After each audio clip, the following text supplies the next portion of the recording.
Hey, friends, and welcome back. We are talking all things ditch and switch, and today we are ditching and switching in the kitchen.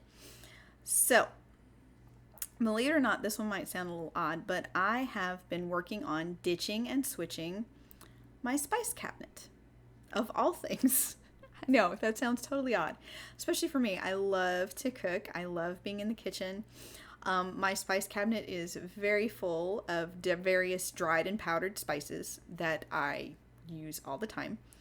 But I have been working on switching them out for dun dun dun oils.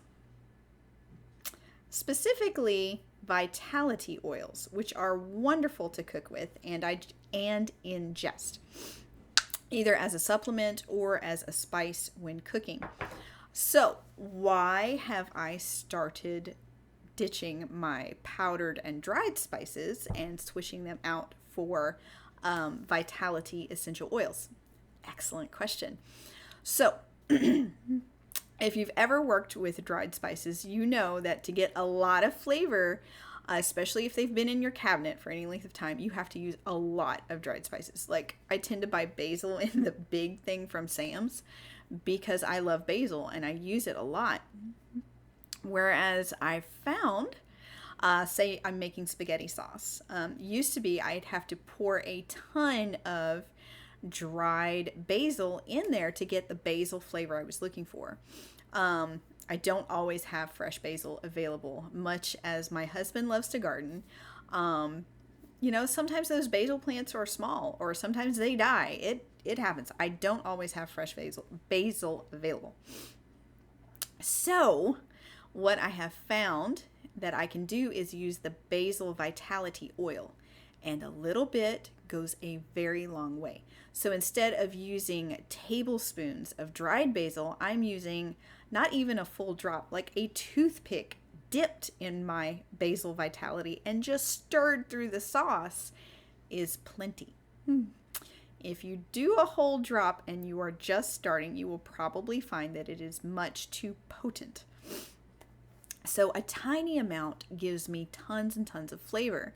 And think about it, what does the herb have in it that gives it the flavor in the first place? It's the oil. So these little bottles of vitality oils are super concentrated flavor. Again, a little bit goes a long way, especially with this one, cilantro. So it just depends. There are times when certain recipes might call for artificial flavors, like if you're making muffins or cookies or whatever. Instead of artificial flavors, if I've got anything natural, I will grab that ahead of time. Or instead of. I'm not a big fan of artificial flavors, so of course my lemon vitality oil is a great substitute for a lemon flavorant.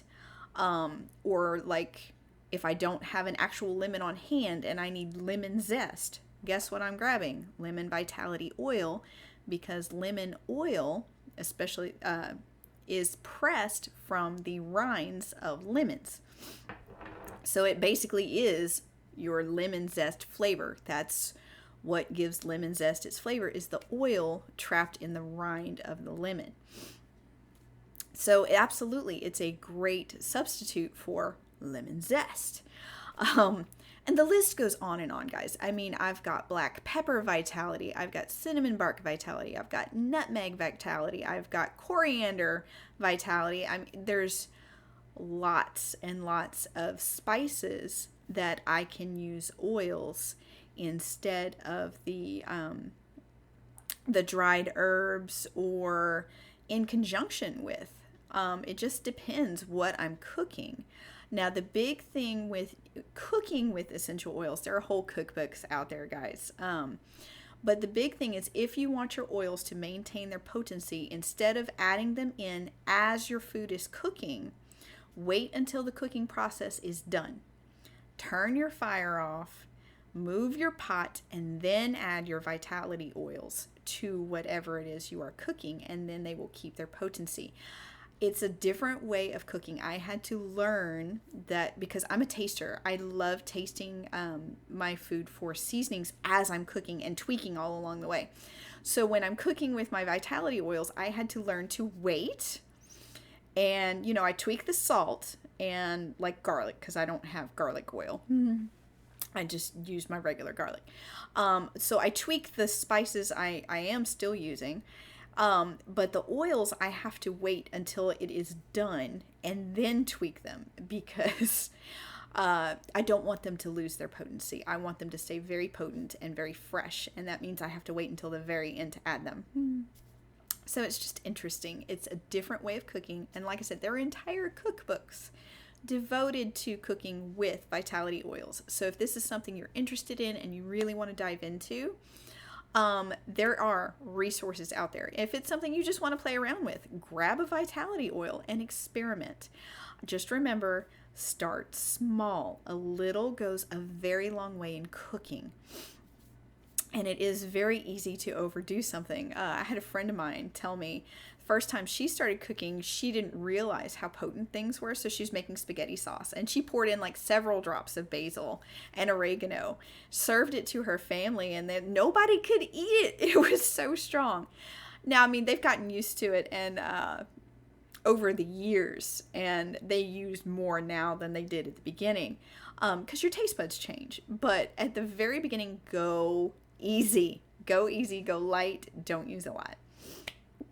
All right, so that is what I wanted to talk to you guys about this morning was actually spices and cooking with essential oils, specifically vitality essential oils, because they are labeled for ingestion, versus cooking with dried herbs and spices. All right, as always, if you have questions, suggestions for future episodes, leave them in the comments below. Email me. I love hearing from you guys. Thank you so much for joining me, and I will talk to you later. Bye.